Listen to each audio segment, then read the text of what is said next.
ପିଲାମାନେ ଆଜି ଆମେ କ୍ଲାସ୍ 5 ପଲ୍ଲବୀ ଇଂଲିଶ ବହିର ୟୁନିଟ୍ 1 ଚାପ୍ଟର 1 କୁ ସମ୍ପୂର୍ଣ୍ଣ ଭଲ ଭାବରେ ଆଲୋଚନା କରିବା। Unit 1 let us have fun. 1 chapter 1 grandpa's glasses, ଜେଜେଙ୍କ ଚଷମା। ପ୍ରି ରିଡିଂ, ପଢ଼ିବା ପୂର୍ବରୁ। ରୋଲ୍ ପ୍ଲେ, ଭୂମିକା ଅଭିନୟ। Amit, sir, what are you looking for? Amit କହୁଛି, ମହାଶୟ, ଆପଣ କ'ଣ ଖୋଜୁଛନ୍ତି? ମିଲି କହୁଛି, sir, are you looking for your glasses? Mili କହୁଛି, ମହାଶୟ, ଆପଣ କ'ଣ ଆପଣଙ୍କ ଚଷମା ଖୋଜୁଛନ୍ତି? Teacher, no Mili. ଶିକ୍ଷକ କହିଲେ, ନା ମିଲି। ମିଲି କହୁଛି, sir, are you looking for something else?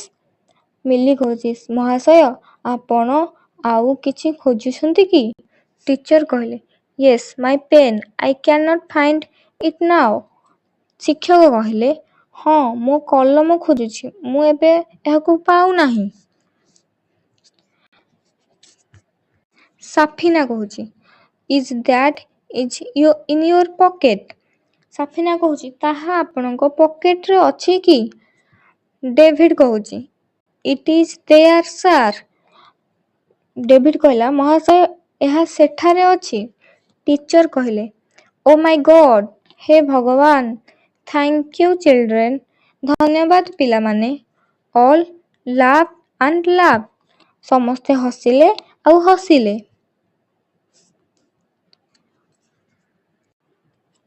Wheel reading, ପଢ଼ିବା ସମୟରେ।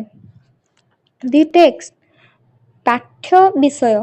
ଲେଟ୍ ଅସ୍ ରିସାଇଟ୍, ଚାଲ ଆବୃତ୍ତି କରିବା। ଟୁଡେ ଆୱାର ଗ୍ରାଣ୍ଡପା, ଆଜି ଆମର ଜେଜେବାପା। ଗ୍ରାଣ୍ଡପା ଅର୍ଥ ଜେଜେବାପା।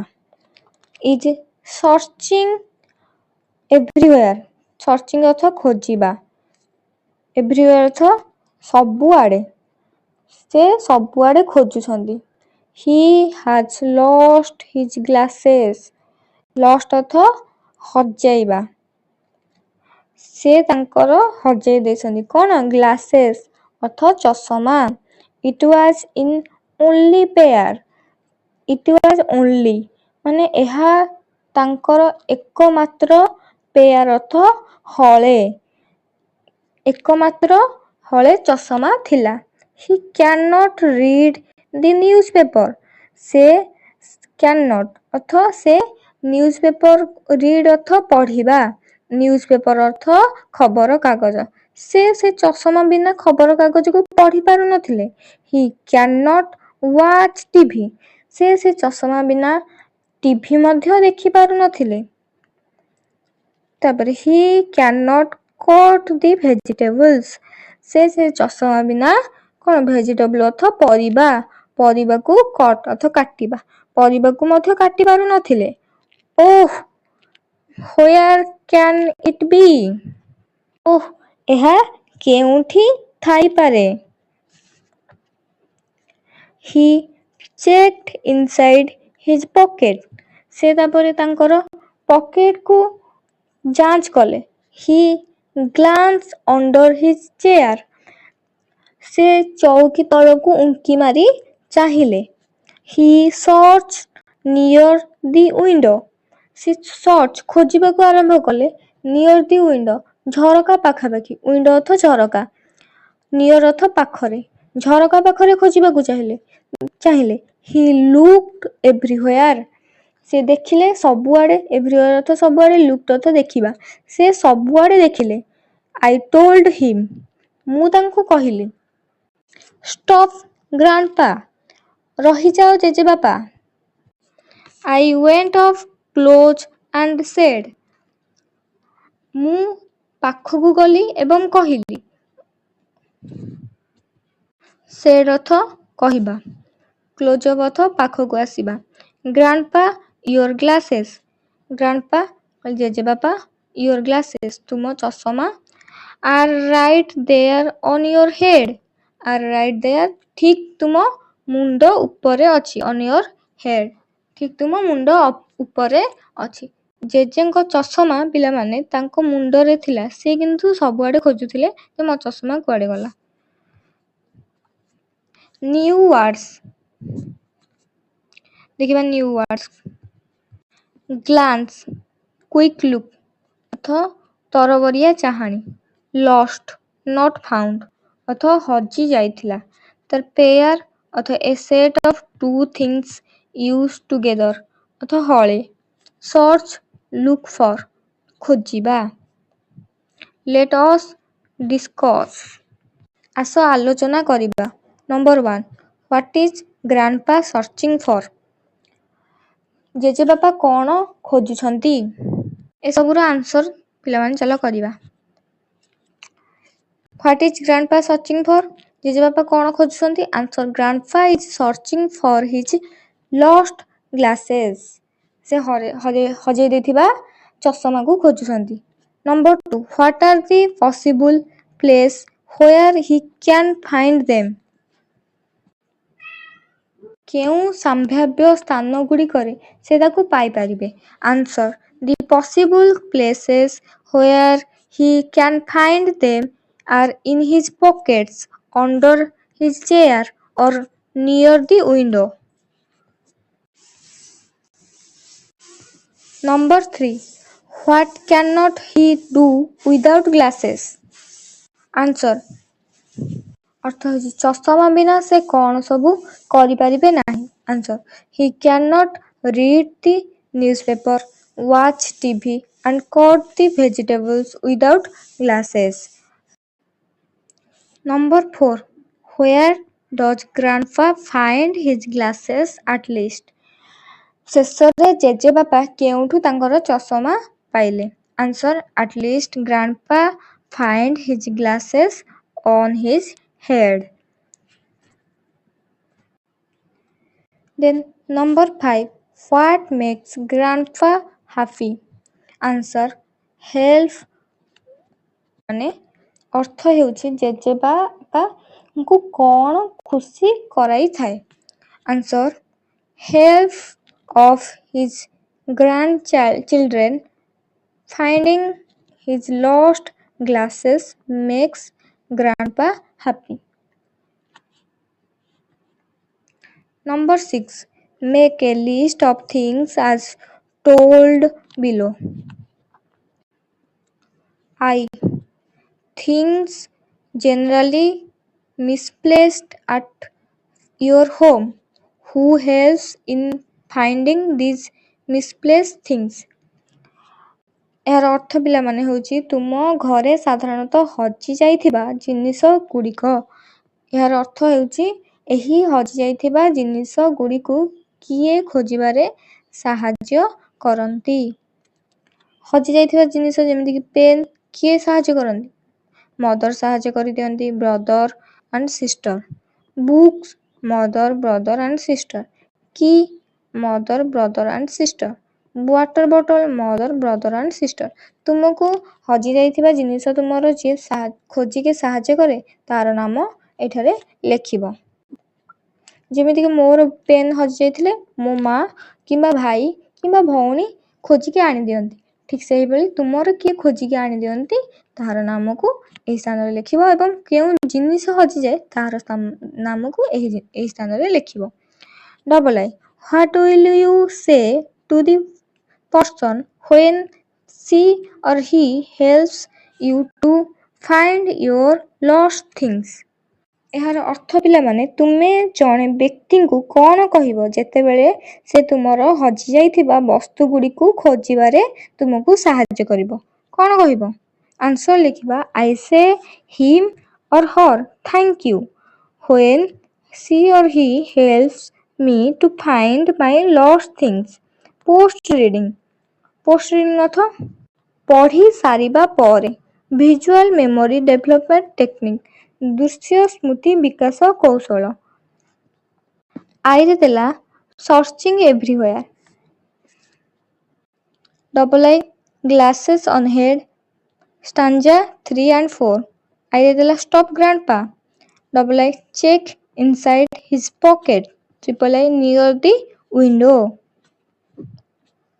Let us listen and speak. ଆସ ଶୁଣିବା ଏବଂ କହିବା. 1. Grandpa is a commonly used word in English to address one's grandfather.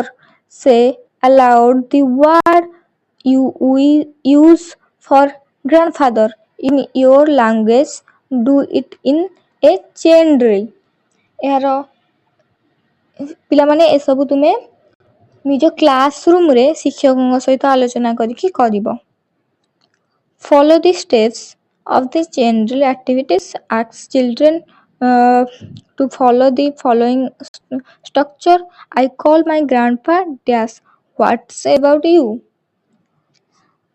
ଏହାର ଅର୍ଥ ପିଲାମାନେ ଶୃଙ୍ଖଳା ଅଭ୍ୟାସ କାର୍ଯ୍ୟ ସୋପାନ ଗୁଡ଼ିକୁ ଅନୁସରଣ କରିବ ଏବଂ ପିଲାମାନଙ୍କୁ ନିମ୍ନଲିଖିତ ସଂରଚନା ଅନୁସରଣ କରିବାକୁ କହିବ ଏବଂ ଆଇ କଲ୍ ମାଇ ଗ୍ରାଣ୍ଡପା ଏସବୁ ତୁମେ କ'ଣ ଡାକୁଛ ସେଇଟାକୁ ତୁମେ ଲେଖିବ ଶିକ୍ଷକଙ୍କ ସହିତ ଆଲୋଚନା କରିକି. Number 2. Look at each picture and say where the glasses are. ଚଷମା ପ୍ରତି ଛବିକୁ ଦେଖ ଏବଂ ଚଷମା କେଉଁଠାରେ ଅଛି କୁହ. ପ୍ରତି ଛବିକୁ ଦେଖ ପିଲାମାନେ ଏବଂ ଚଷମା ଗୁଡ଼ିକ କେଉଁଠାରେ ଅଛି ସେଇଟାକୁ ତୁମେ କୁହ. ଏଇ ଚଷମାଟା କେଉଁଠି ଅଛି, ଏଇ ଚଷମାଟା କେଉଁଠି ଅଛି, ଏଇ ଚଷମାଟା କେଉଁଠି ଅଛି, ଆମେ ତାର ସବୁ ଲେଖିବା. ଆନ୍ସର ଲେଖିବା. ଦି ଗ୍ଲାସେସ୍ ପ୍ରଥମ ଗ୍ଲାସଟା କେଉଁଠି ନା ଥିଲା, ଟେବୁଲ ଉପରେ ଥିଲା, ତ ଆମେ ଲେଖିବା the glasses are on the table. Number 2. The glasses are under the chair. Under ଅର୍ଥ ତଳେ. Number 3. The glasses are in the pocket. Number 4. The glasses are in front of the box. Number 5. The glasses are at the back of the child. Number 6. The glasses are in the middle of two books. Number 3. Your teacher will read aloud a few words. Pairs. Listen carefully and circle the pairs in which the words sound different. ଏହାର ଅର୍ଥ ତୁମ ଶିକ୍ଷକ ବଡ଼ ପାଟିରେ କିଛି ଶବ୍ଦ ଯୋଡ଼ି ପଢ଼ିବେ. ଧ୍ୟାନ ସହକାରେ ଶୁଣ ଏବଂ ଯେଉଁ ଯୋଡ଼ି ଗୁଡ଼ିକରେ ଶବ୍ଦର ଧ୍ୱନିରେ ଭିନ୍ନତା ଅଛି ସେଗୁଡ଼ିକ ଚାରିପଟେ ଗୋଲ ବୁଲାଅ. ପିଲାମାନେ ଏସବୁ କେତେ ସାରା ଯୋଡ଼ି ଶବ୍ଦ ଦିଆଯାଇଛି. ଯେଉଁ ଶବ୍ଦ ଗୁଡ଼ିକ ଠିକ ଅଛି କିଛି କରିବାନି, ଯେଉଁଟା ଭିନ୍ନ ତାହା ଉପରେ ଗୋଲ ବୁଲେଇବା. ଯେମିତିକି ଏକ୍ଜାମ୍ପଲ ଦେଇଛି, ମାନେ ଶୁଣିବା ପାଇଁ ଟିକେ ଅଲଗା ଲାଗୁଥିବ.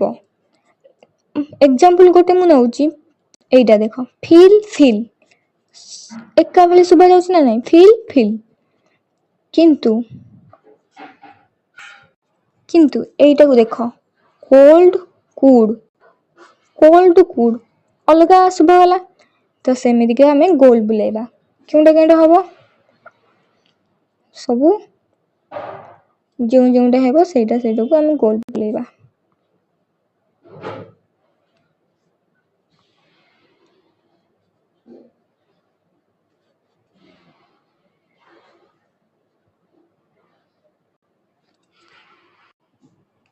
ହେଲା ପିଲାମାନେ, let us read. Number 1. ଆସ ପଢ଼ିବା. Read and tick what grandpa cannot do without glasses. Without glasses grandpa cannot. ଏହାର ଅର୍ଥ ପଢ଼ ଏବଂ ଚଷମା ବିନା ଜେଜେବାପା ଯାହା କରିପାରିବେ ନାହିଁ ସେଥିରେ ଠିକ ଚିହ୍ନ ମାରନ୍ତୁ. ଜେଜେବାପା କ'ଣ କରିପାରିବେନି ଚଷମା ବିନା. Talk. Hear any sound. No. Read the newspaper. ଏଇଟା ହବ. ତାପରେ water the plant. No. Watch TV. ଏଇଟା ଠିକ ହବ. Cut the vegetable ଏଇଟା ଠିକ୍ ହେବ। Eat lunch no।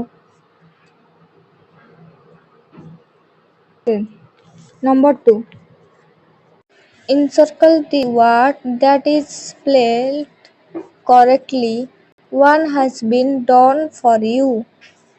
ଠିକ୍ ବନାନ ଥିବା ଶବ୍ଦ ଚାରିପଟେ ଗୋଲ ବୁଲାଅ, ଗୋଟିଏ ତୁମ ପାଇଁ କରିଦିଆଯାଇଛି। ପିଲାମାନେ ଏଠି ଦେଖ, ୱାଟର, ୱାଟର ଓ ୱାଟର, ତିନିଟା ଯାକର ୱାଟର ଲେଖା ହେଇଛି କିନ୍ତୁ ସ୍ପେଲିଂ ଭୁଲ ଅଛି। ଏଇ ଦୁଇଟିର ସ୍ପେଲିଂ ଭୁଲ ଅଛି। ଏଇଟା ୱାଟର ସ୍ପେଲିଂ ଏମିତି ଠିକ୍ ସେମିତି ଆମେ ସବୁତିକ ଗୋଲ ବୁଲେଇବା। ଡବଲ ଆଇର କ'ଣ ହେବ? ଡବଲ ଆଇର ହେବ ଏହି ଭେଜିଟେବଲ୍ସଟା ଠିକ୍ ଅଛି। ତାପରେ ଟ୍ରିପଲ ଆଇ କୋଉ ବେଲୁନଟା ଠିକ୍ ଅଛି? ଏହି ବେଲୁନର ସ୍ପେଲିଂ ଠିକ୍ ଅଛି।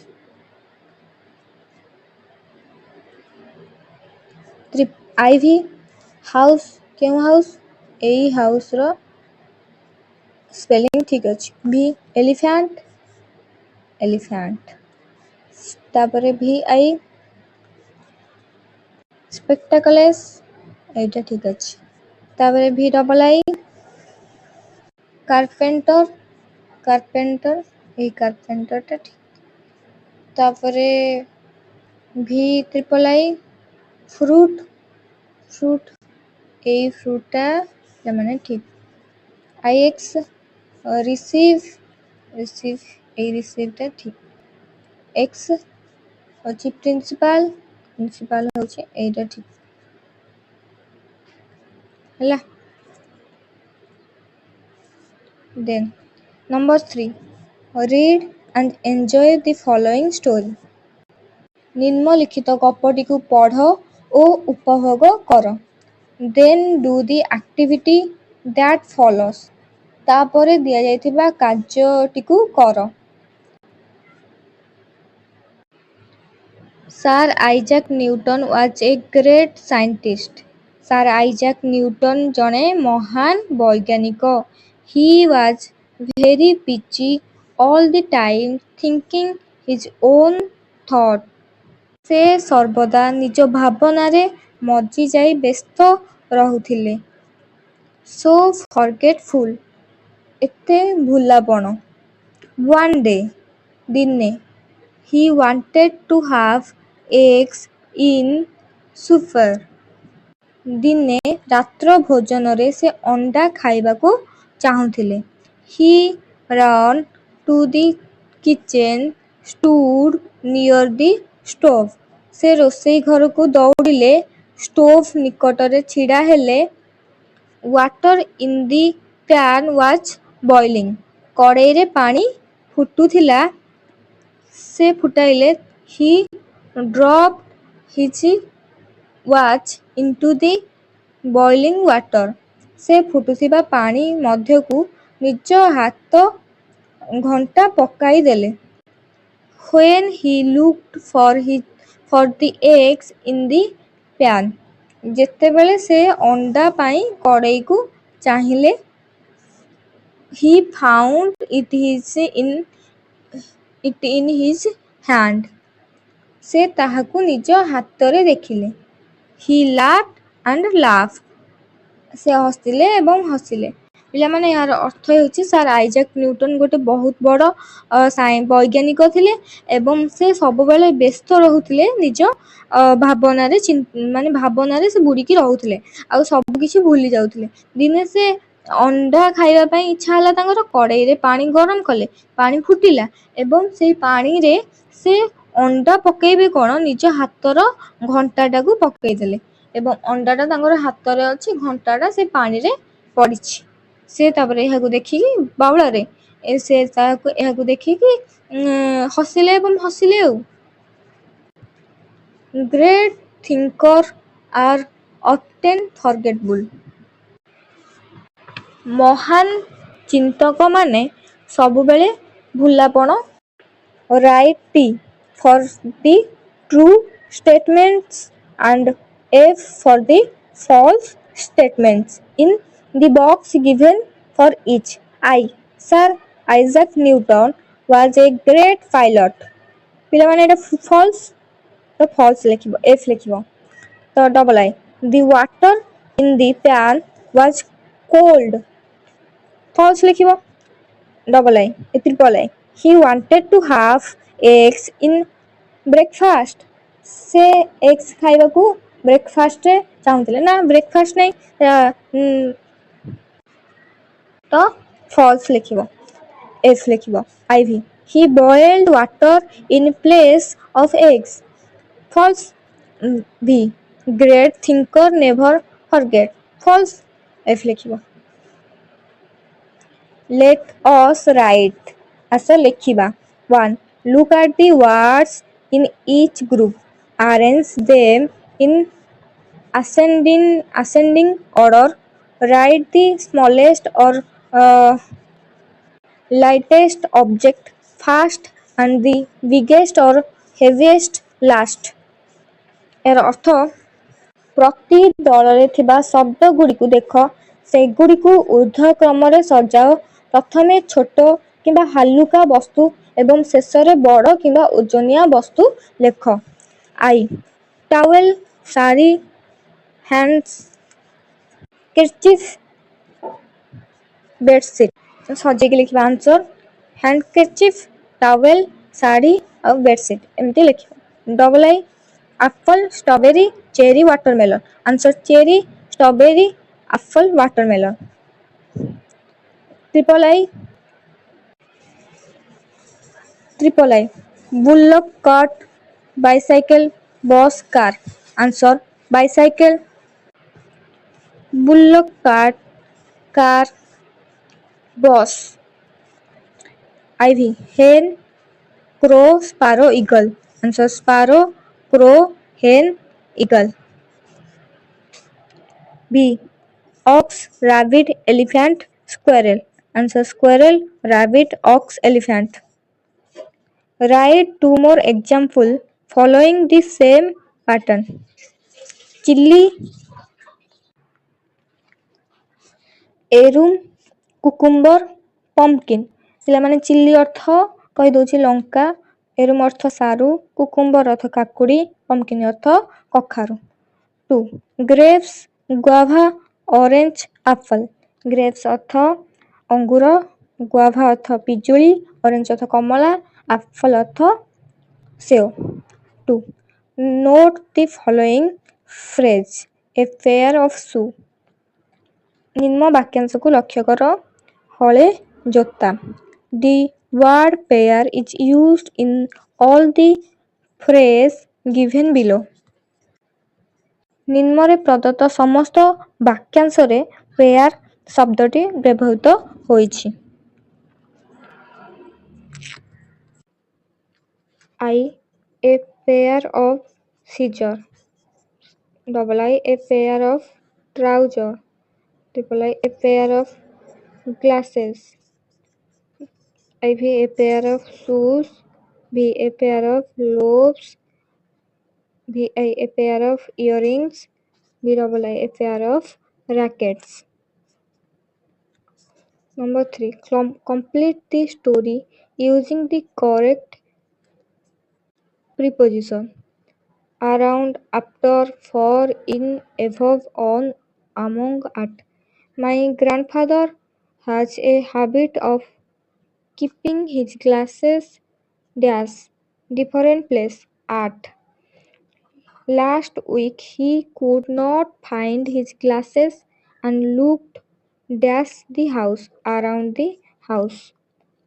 We checked the big box that reached dash our wished above.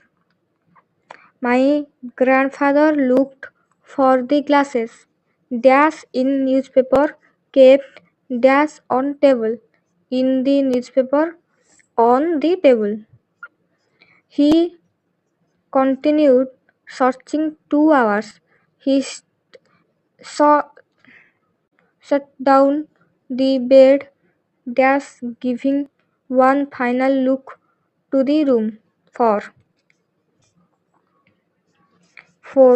Use the clue given below to complete the crossword puzzle. ଶବ୍ଦର ଗୋଲକ ଧନ୍ଦା ସମ୍ପୂର୍ଣ୍ଣ କରିବା ପାଇଁ ନିମ୍ନରେ ଦିଆଯାଇଥିବା ସୂଚନାକୁ ବ୍ୟବହାର କର। ଆକ୍ରସ୍ ଗୋଟିଏ ମୁଣ୍ଡରୁ ଆର ମୁଣ୍ଡକୁ, ଡାଉନ୍ ତଳକୁ। 2ରେ ଦେଲା not far it's nearby, nearby ଅର୍ଥ ନିକଟରେ। 6 I want dash clothes not the dirty ones, clean, clean ଅର୍ଥ ସଫା କରିବା ପରିଷ୍କାର। 8 not inside, play outside, outside ଅର୍ଥ ବାହାରେ। down 1 I said no but he said yes ଅର୍ଥ ହଁ, yes ଅର୍ଥ। 3 something small is not big, big ଅର୍ଥ ବଡ଼। 4 don't be sad, be happy, ଏବେ ଦୁଃଖ ନାହିଁ ରୁହ ନାହିଁ, ସବୁବେଳେ happy ଅର୍ଥ ଖୁସିରେ ରୁହ। 5 you are slow, she is fast, fast ଅର୍ଥ ଶୀଘ୍ର। 9 when it's not bright, it's dark, dark, dark ଅର୍ଥ ଅନ୍ଧାର। 6 not hot, she likes cold coffee, cold ଅର୍ଥ ଥଣ୍ଡା। 7 not bought but sold, ବିକାଗଲା, sold ଅର୍ଥ ବିକାଗଲା।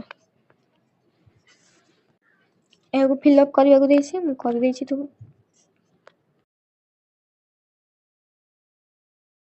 ଦେଇଛି ଠିକ୍ ଏଇଭଳି ଭାବରେ ତୁମେ ଲେଖିଦେବ। Number 5 write answer to the following questions each in a short sentence or two, ନିମ୍ନଲିଖିତ ପ୍ରତ୍ୟେକ ପ୍ରଶ୍ନର ଉତ୍ତର ଗୋଟିଏ କିମ୍ବା ଦୁଇଟି ଛୋଟ ବାକ୍ୟରେ ଲେଖ। I who has lost his glasses, answer grandpa has lost his glasses। double I where were the glasses, ଚଷମା କେଉଁଠାରେ ଥିଲା, the glasses were right on grandpa's head। triple I what cannot he do without glasses, ସେ ଚଷମା ବିନା କ'ଣ କରିପାରିବେ ନାହିଁ, answer without glasses he cannot read the newspaper, watch TV and cut the vegetables। IV what place did he look for his glasses, ତାଙ୍କର ଚଷମା ପାଇଁ ସେ କେଉଁ ସବୁ ସ୍ଥାନ ଖୋଜିଲେ, answer he looked inside his pockets, under his chair and near the window for his glasses। V who helped him to find out the glasses, ତାଙ୍କର ଚଷମାଟିକୁ ଖୋଜି ପାଇବାରେ ତାଙ୍କୁ କିଏ ସାହାଯ୍ୟ କଲେ, answer his grandchildren helped him to find out the glasses। mental talk ମାନସିକ କଥୋପକଥନ। grandpa often forget things, ଜେଜେବାପା ପ୍ରାୟତଃ ଜିନିଷ ସବୁ ଭୁଲି ଯାଆନ୍ତି। let us do ଆସ କରିବା, grandpa often forget things। 1 fun with matches, ଏହାର ଅର୍ଥ ଦିଆସିଲି କାଠି ସହ କୌତୁକ। move 3 matchsticks to make 3 square, ତିନୋଟି ବର୍ଗ ତିଆରି ପାଇଁ ତିନୋଟି କାଠି ଘୁଞ୍ଚାଅ। ଏସବୁ ତୁମେ ନିଜେ କରିବ। Then number 2 look at the flame, ଜ୍ୱଳନ୍ତା ଶିଖାକୁ ଚାହଁ, ପିଲାମାନେ ଏଇ ଜ୍ୱଳନ୍ତା ଶିଖାକୁ ଚାହଁ ତୁମେମାନେ।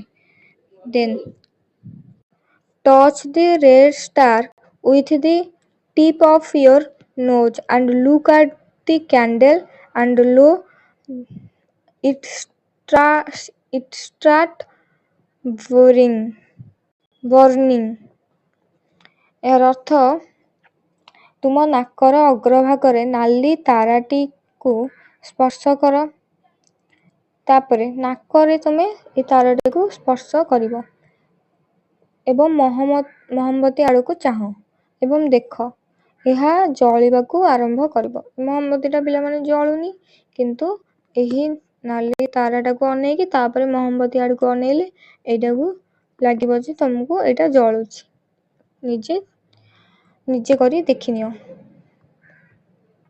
ତାପରେ number 3, look carefully, can you find D, circle it, ଖୋଜି ପାଉଛ କି?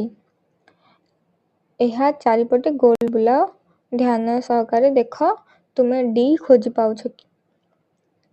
ଏସବୁ ବି ଲେଖା ହେଇଛି ପିଲାମାନେ, ସବୁ ଯାକ ବି ଲେଖା ହେଇଛି। ଡି କୁ ଆମେ ଖୋଜିବା। ଡି କେଉଁଠାରେ ଅଛି ପିଲାମାନେ? ଏଇଠି ଡି ଅଛି, ତା ଚାରିପଟେ ଆମେ ଗୋଲ ବୁଲେଇବା।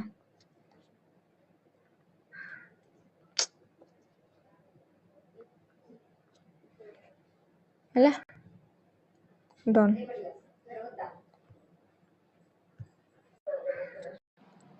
ଜଷ୍ଟ ଫର୍ ଫନ୍, କେବଳ କୌତୁକ ପାଇଁ।